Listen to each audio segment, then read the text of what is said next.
Now on the second day, the heads of the fathers' houses of all the people with the priests and the Levites, were gathered to Ezra the scribe in order to understand the words of the law.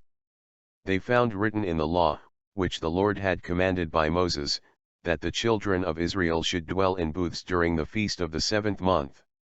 Moreover, they should announce and proclaim in all their cities and in Jerusalem, saying, Go out to the mountain, and bring olive branches, branches of oil trees, myrtle branches, palm branches, and branches of leafy trees to make booths, as it is written.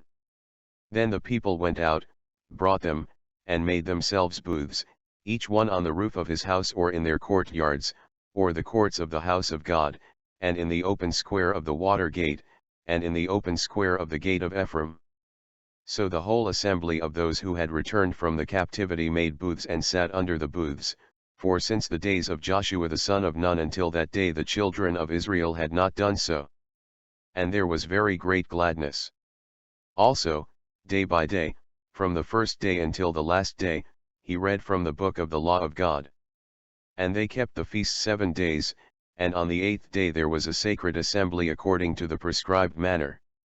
On the 24th day of this month, the children of Israel were assembled with fasting, in sackcloth and with dust on their heads. Then those of Israelite lineage separated themselves from all foreigners, and they stood and confessed their sins and the iniquities of their fathers. They stood up in their place and read from the book of the law of the Lord their God for 1/4 of the day, and for another 1/4, they confessed and worshipped the Lord their God. Then Shua, Bani, Kadmiel, Shebaniah, Buni, Sherebiah, and Chenani stood on the stairs of the Levites and cried out with a loud voice to the Lord their God. And the Levites said, Stand up and bless the Lord your God forever and ever. Blessed be your glorious name, which is exalted above all blessing and praise. You alone are the Lord, you have made heaven, the heaven of heavens, with all their host, the earth, and everything on it, the seas and all that is in them, and you preserve them all. The host of heaven worships you. You are the Lord God, who chose Abram, brought him out of Ur of the Chaldeans, and gave him the name Abraham. You found his heart faithful before you, and made a covenant with him to give the land of the Canaanites, the Hittites, the Amorites, the Perizzites, the Jebusites, and the Girgashites, to give it to his descendants. You have performed your words, for you are righteous. You saw the affliction of our fathers in Egypt, and heard their cry by the Red Sea. You showed signs and wonders against Pharaoh, against all his servants, and against all the people of his land, for you knew that they acted proudly against them. So you made a name for yourself, as it is this day. And you divided the sea before them, so that they went through the midst of the sea on the dry land, and their persecutors you threw into the deep, as a stone into the mighty waters. Moreover you led them by day with a cloud pillar and by night with a pillar of fire, to give them light on the road which they should travel. You came down also on Mount Sinai, and spoke with them from heaven, and gave them just ordinances and true laws, good statutes and commandments. You made known to them your holy Sabbath, and commanded those precepts, statutes, and laws, by the hand of Moses your servant. You gave them bread from heaven for their hunger, brought them water out of the rock for their thirst, and told them to go in to possess the land, which you had sworn to give them. But they and our fathers acted proudly, hardened their necks, and did not heed your commandments. They refused to obey, and they were not mindful of your wonders that you did among them. However, they hardened their necks, and in their rebellion, they appointed a leader to return to their bondage. But you are God, ready to pardon, gracious and merciful, slow to anger, abundant in kindness, and did not forsake them. Even when they made a molded calf for themselves, and said, This is your God that brought you up out of Egypt, and worked great provocations, yet in your manifold mercies you did not forsake them in the wilderness. The pillar of the cloud did not depart from them by day, to lead them on the road, nor the pillar of fire by night, to show them light, and the way they should go. You also gave your good Spirit to instruct them, did not withhold your manna from their mouth, and gave them water for their thirst. 40 years you sustained them in the wilderness, they lacked nothing, their clothes did not wear out and their feet did not swell. Moreover you gave them kingdoms and nations, and divided them into districts. So they took possession of the land of Sihon, the land of the king of Heshbon, and the land of Og king of Bashan. You also multiplied their children as the stars of heaven, and brought them into the land, which you told their fathers to go in and possess. So the people went in and possessed the land. You subdued before them the inhabitants of the land, the Canaanites, and gave them into their hands, with their kings and the people of the land, that they might do with them as they wished. And they took strong cities and a rich land, and possessed houses full of all goods, cisterns already dug, vineyards, olive groves, and fruit trees in abundance. So they ate and were filled and grew fat, and delighted themselves in your great goodness. Nevertheless they were disobedient and rebelled against you, cast your law behind their backs, and killed your prophets, who testified against them to turn them to yourself, and they worked great provocations. Therefore, you delivered them into the hand of their enemies, who oppressed them, and in the time of their trouble when they cried to you, you heard from heaven, and according to your abundant mercies, you gave them deliverers who saved them from the hand of enemies. But after they had rest, they again did evil before you. So you left them in the hand of their enemies, so that they had dominion over them, yet when they returned and cried out to you, you heard from heaven, and many times, you delivered them according to your mercies and testified against them, that you might bring them back to your law. Yet they acted proudly and did not heed your commandments, but sinned against your judgments, which if a man does he should live by them. And they shrugged their shoulders, stiffened their necks, and would not hear. Yet for many years, you had patience with them, and testified against them by your Spirit in your prophets. Yet they would not listen, therefore, you gave them into the hand of the peoples of the lands. Nevertheless in your great mercy you did not utterly consume them nor forsake them, for you are God, gracious and merciful. Now therefore, our God, the great, the mighty, and awesome God who keeps covenant and mercy, do not let all the trouble seem small before you that has come upon us, our kings and our princes, our priests and our prophets, our fathers, and on all your people from the days of the kings of Assyria until this day. However, you are just in all that has befallen us, for you have dealt faithfully, but we have done wickedly. Neither our kings nor our princes, our priests, nor our fathers, have kept your law, nor heeded your commandments and your testimonies with which you testified against them. They have not served you in their kingdom, or in the many good things that you gave them, or in the large and rich land which you set before them, nor did they turn from their wicked works. Here we are servants today. And the land that you gave to our fathers, to eat its fruit and its bounty, here we are servants in it. And it yields much increase to the kings you have set over us, because of our sins, also they have dominion over our bodies and our cattle at their pleasure, and we are in great distress. And because of all this, we make a sure covenant and write it, our leaders, our Levites, and our priests seal it. Now those who placed their seal on the document were, Nehemiah the governor, the priests, the Levites, and their brethren, and the leaders of the people placed their seal on the document. The rest of the people, the priests, the Levites, the gatekeepers, the singers, the Nethinim, and all those who had separated themselves from the peoples of the lands to the law of God, their wives, their sons, and their daughters, everyone who had knowledge and understanding, these joined with their brethren, their nobles, and entered into a curse and an oath to walk in God's law, which was given by Moses the servant of God, and to observe and do all the commandments of the Lord their Lord, and his ordinances and his statutes. They promised not to give their daughters as wives to the peoples of the land, nor take their daughters for their sons.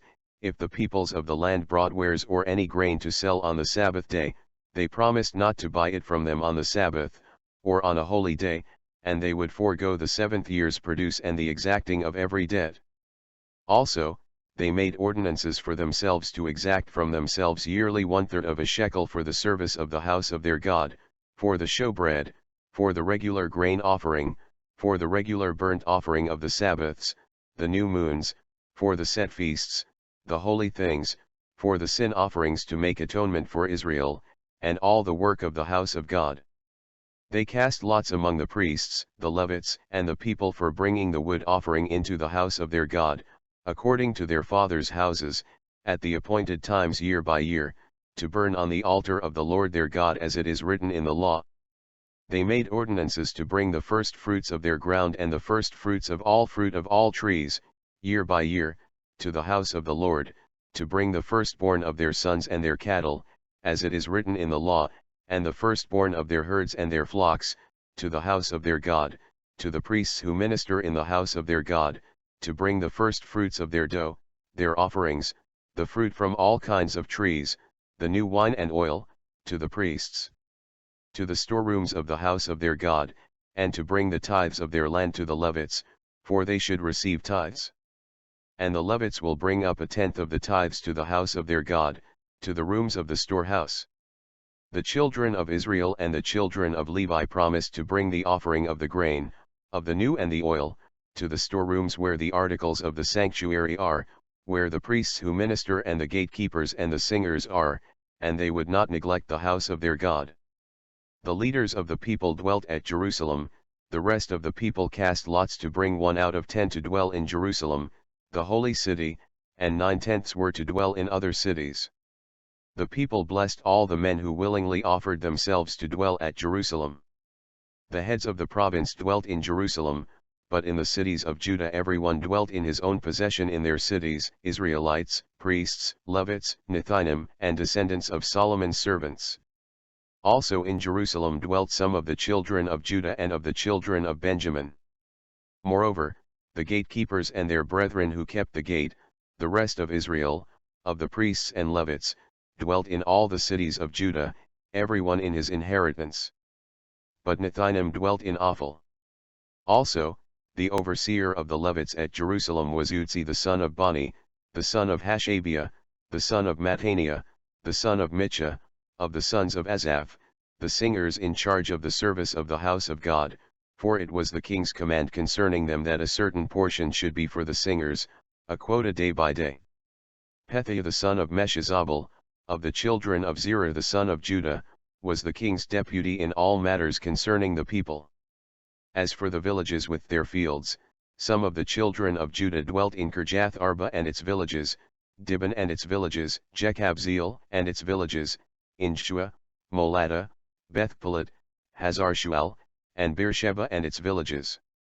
Some dwelt in Ziklag, Makana and its villages, in En-Rimmon, Zara-Jarmuth, Zanoah, Adullam and their villages, in Lachish and its fields, and in Azekah and its villages. They dwelt from Beersheba to the valley of Hinnom. The children of Benjamin from Geba, dwelt in Michmash, Ijah, Bethel and their villages, in Anathoth, Nob, Ananiah, in Hazor, Ramah, Gittaim, in Hadid, Zeboim, Nebalat, Lod, Ono, and the valley of craftsmen. Some of the Judean divisions of Levites were in Benjamin.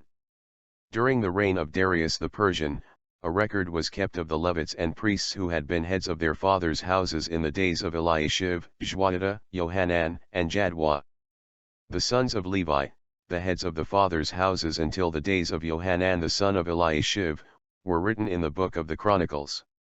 Now at the dedication of the wall of Jerusalem they sought out the Levites in all their places to bring them to Jerusalem, to celebrate the dedication with gladness, both with thanksgiving and singing, with cymbals and stringed instruments and harps. And the sons of the singers gathered together from the countryside around Jerusalem, from the villages to the Netophathites, from the house of Gilgal, and from the fields of Geba and Azmaveth, for the singers had built themselves villages all around Jerusalem. Then the priests and Levites purified themselves, and purified the people, the gates, and the wall. So Nehemiah brought the leaders of Judah up on the wall, and appointed 2 large thanksgiving choirs. One went to the right hand on the wall toward the refuse gate. After them went Hoshea and half of the leaders of Judah, and Azariah, Ezra, Meshullam, Judah, Benjamin, Shemaiah, Jeremiah, and some of the priests' sons with trumpets, Zechariah the son of Jonathan, the son of Zachar, the son of Asaph, and his brethren, Shemaiah, Azarel, Milalai, Jalala, Maai, Nethanel, Judah, and Hanani, with the musical instruments of David the man of God. And Ezra the scribe went before them. By the fountain gate, in front of them, they went up the stairs of the city of David, on the stairway of the wall, beyond the house of David, as far as the water gate eastward. So the two thanksgiving choirs stood in the house of God. Likewise Nehemiah and the half of the rulers stood with him, and the priest with trumpets. Also the singers sang loudly with Jezreiah the director. That day they offered great sacrifices, and rejoiced, for God had made them rejoice with great joy. The women and the children also rejoiced, so that the joy of Jerusalem was heard afar off. At the same time some were appointed over the rooms of the storehouse for the offerings, the first fruits and the tithes, to gather into them from the fields of the cities the portions specified by the law for the priests and Levites, for Judah rejoiced over the priests and Levites who ministered. Both the singers and the gatekeepers kept the charge of their God and the charge of the purification, according to the command of David and Solomon his son. It was in the days of David and Asaph of old there were chiefs of the singers, and songs of praise and thanksgiving to God. In the days of Zerubbabel and in the days of Nehemiah all Israel gave the portions for the singers and the gatekeepers, a portion for each day. They also consecrated holy things for the Levites, and the Levites consecrated them for the children of Aaron. On that day they read from the book of Moses in the hearing of the people, and in it was found written that no Ammonite or Moabite should ever come into the assembly of God, because they had not met the children of Israel with bread and water, but hired Balaam against them to curse them. However, the God of Israel turned the curse into a blessing. So it was when they had heard the law, that they separated all the mixed multitude from Israel. Now before this, Eliashib the priest, having authority over the storerooms of the house of the Lord, was allied with Tobiah. And he had prepared for him a large room where previously they had stored the grain offerings, the frankincense, the articles, the tithes of grain, the new wine and oil, which were commanded to be given to the Levites and singers and gatekeepers, and the offerings for the priests. But during all this Nehemiah was not in Jerusalem, for in the 32nd year of Artaxerxes king of Babylon he had returned to the king. Then after certain days, he obtained leave from the king, and he came to Jerusalem and discovered the evil that Eliashib had done for Tobiah, in preparing a room for him in the courts of the house of God. And it grieved Nehemiah bitterly, therefore, he threw all the household goods of Tobiah out of the room. Then he commanded them to cleanse the rooms, and he brought back into them the articles of the house of God, with the grain offering and the frankincense. Nehemiah also realized that the portions for the Levites had not been given them, for each of the Levites and the singers who did the work had gone back to his field. So Nehemiah contended with the rulers, and said, "Why is the house of God forsaken?" And he gathered them together and set them in their place. Then all Judah brought the tithe of the grain and the new wine and the oil to the storehouse. And he appointed as treasurers over the storehouse Shelemiah the priest and Zadok the scribe, and of the Levites, Pedaiah, and next to them was Hanan the son of Zachar, the son of Mattaniah, for they were considered faithful, and their talk was to distribute to their brethren. Nehemiah prays, "Remember me, O my God, concerning this, and do not wipe out my good deeds that I have done for the house of my God, and for its services." In those days Nehemiah saw people in Judah treading wine presses on the Sabbath and bringing in sheaves, and loading donkeys with wine, grapes, figs, and all kinds of burdens, which they brought into Jerusalem on the Sabbath day. And he warned them about the day on which they were selling provisions. Men of Tyre dwelt there also, who brought in fish and all kinds of goods, and sold them on the Sabbath to the children of Judah, and in Jerusalem. Then Nehemiah contended with the nobles of Judah, and said to them, "What evil thing is this that you do, by which you profane the Sabbath day? Did not your fathers do this, and did not our God bring all this disaster on us and on this city? Yet you bring added wrath on Israel by profaning the Sabbath." So it was, at the gates of Jerusalem, as it began to be dark before the Sabbath, that Nehemiah commanded the gates to be shut, and charged that they must not be opened until after the Sabbath. Then he posted some of his servants at the gates so that no burdens would be brought in on the Sabbath day. Now the merchants and sellers of all kinds of wares lodged outside Jerusalem once or twice. Then Nehemiah warned them and said to them, Why do you spend the night around the wall? If you do so again, I will lay hands on you. From that time on they came no more on the Sabbath. And Nehemiah commanded the Levites that they should cleanse themselves, and that they should go and guard the gates, to sanctify the Sabbath day. Nehemiah prays again, "Remember me, O my God, concerning this also, and spare me according to the greatness of your mercy." In those days, Nehemiah also saw Jews who had married women of Ashdod, Ammon, and Moab. And half of their children spoke the language of Ashdod, and could not speak the language of Judah, but spoke according to the language of one or the other people. So he contended with them and cursed them, struck some of them and pulled out their hair, and made them swear by God, saying, "You will not give your daughters as wives to their sons, nor take their daughters for your sons or yourselves." Did not Solomon king of Israel sin by these things? Yet among many nations there was no king like him, who was beloved of his God, and God made him king over all Israel. Nevertheless, pagan women caused even him to sin. Should we then hear of your doing all this great evil, transgressing against our God by marrying pagan women? And one of the sons of Joiada, the son of Eliashib the high priest, was a son-in-law of Sanballat the Horonite. Therefore, Nehemiah drove him from him. Nehemiah prays, "Remember them, O my God, because they have defiled the priesthood and the covenant of the priesthood and the Levites." Therefore, Nehemiah cleansed them of everything pagan. He also assigned duties to the priests and the Levites, each to his service and to bringing the wood offering and the first fruits at appointed times. Nehemiah ends with his last prayer to God, "Remember me, O God, for good." Nehemiah was a man of prayer, and he did everything he could to bring about reform, to expel all evil from among the Jews, and keep the covenant of God in righteousness. Nehemiah did not want the people to anger the Lord again and that they be thrown out of their land again.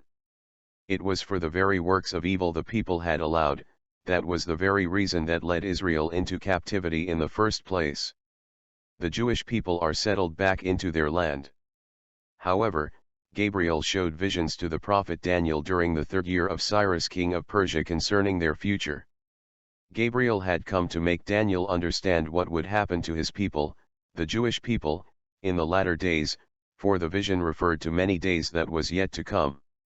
The next kingdom to come will be the Greece kingdom. Alexander's desire was to conquer the entire Persian Empire. Then the Jewish people will later struggle between the Ptolemy and the Seleucid kingdoms after many days that were yet to come, until the coming of the Roman Empire. Thank you for listening. If this video had been a blessing to you, please like, subscribe, and share. Thanks.